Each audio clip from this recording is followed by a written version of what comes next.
สวัสดีครับพบกับช่องสวัสดีครับพบกับช่องเออีกแล้วนะครับนะวันนี้นะครับมาซ่อมเครื่องมือช่างตัวหนึ่งนะครับนะนั่นก็คือหน้ากากตัดแสงออโต้นะครับนะหน้ากากเชื่อมนะครับ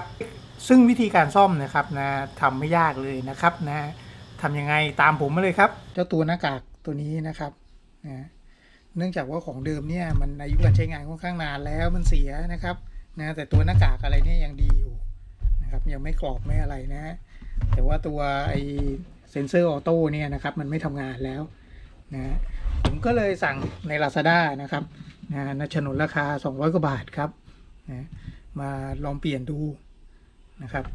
แต่ก่อนอื่นเนี่ยจะต้องตั้งไว้ให้มันรับแสงก่อนนะครับนะตอนได้มาใหม่ๆนะไม่งั้นมันจะยังไม่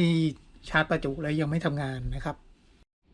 เริ่มต้นเรามาถอดกันก่อนนะครับถอดข้อไม่มีอะไรมากครับถอดตัวนี้ถอดตัววอลลุ่มตัวนี้นะครับออกมา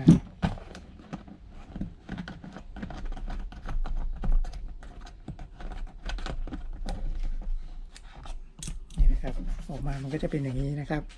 นะเสร็จแล้วมาด้านในนะครับด้านในก็ไม่มีอะไรมากครับโยกตัวนี้นะนี่ครับดึงออกมานิดนึงนะมันจะเป็นลวดนะครับดึงออกมานิดนึงแล้วก็งัดขึ้นนะครับงัดขึ้นมันก็จะหลุดป๊อกออกมาเลยนะเสร็จแล้วก็เอาออกครับ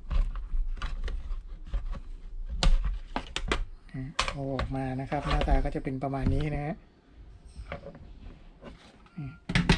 ก็ทำความสะอาดตรงนี้สักหน่อยนะครับนะเคลอะใช่ครับ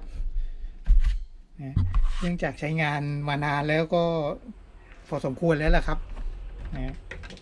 ก็ทำความสะอาดนิดนึงเสร็จแล้วเราก็เอาตัวใหม่นะครับใส่เข้าไปนะแกะสติกเกอร์สักนิด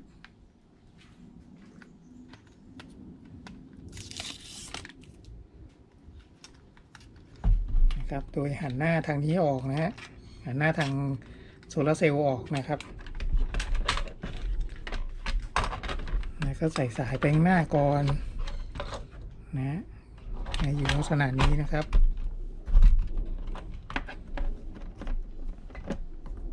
ชุบแล้วก็ดึงนิดนึงนะฮะใส่ปุ๊บนะครับแล้วก็มาใส่ตัววอลลุ่ม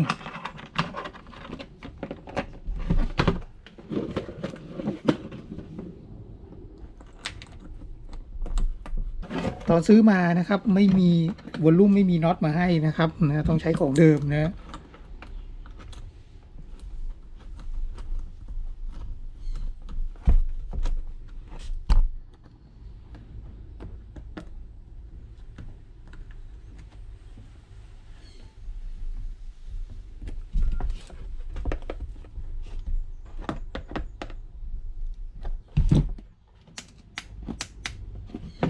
โอเคเดี๋ยวเราไปลองกันครับ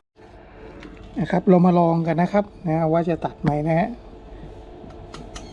แต่ผมชอบว่าเห็นชิ้นงานชัดดีนะครับก็ตัดก็ใช้ได้ครับนี่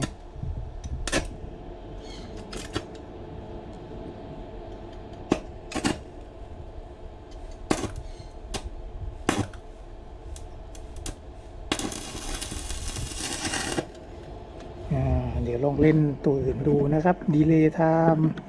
ดีเลย์น้อยๆหน่อยนะครับแล้วก็เซนซิทิวิตี้ปรับนิดนึง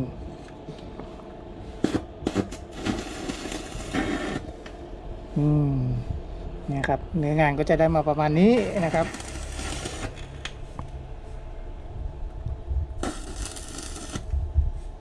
ก็เห็นชิ้นงานชัดดีครับผมชอบนะเห็นชิ้นงานชัดดีแม้เวลามันตัดออกไปแล้วนะครับนะก็ยังเห็นชิ้นงานชัดนะครับต่างกับแว่นที่ข่าวก่อนครับที่ซื้อมาโอ้ยเซ็งนะอันนั้นเห็นแทบมองไม่เห็นชิ้นงานเลยนะครับใช้เวลาเข้าที่แคบๆมาได้นะตัวนี้ก็เหมาะสมครับใน Lazada ลองไปหาดูได้นะครับนะก็ฉนวนราคาก็200กว่าบาทมั้งครับนะเขาซื้อมาเปลี่ยนนะครับในกรณีที่มีหน้ากากเดิมอยู่แล้วนะครับนะถ้าไม่มีหน้ากากนี้ก็ต้องซื้อทั้งหน้ากากนะครับนะขอบคุณมากครับขอบคุณเลย ขอบคุณมากครับสำหรับการรับชมคลิปนี้นะครับถ้าไงฝากกด Subscribe ด้วยนะครับขอบคุณครับ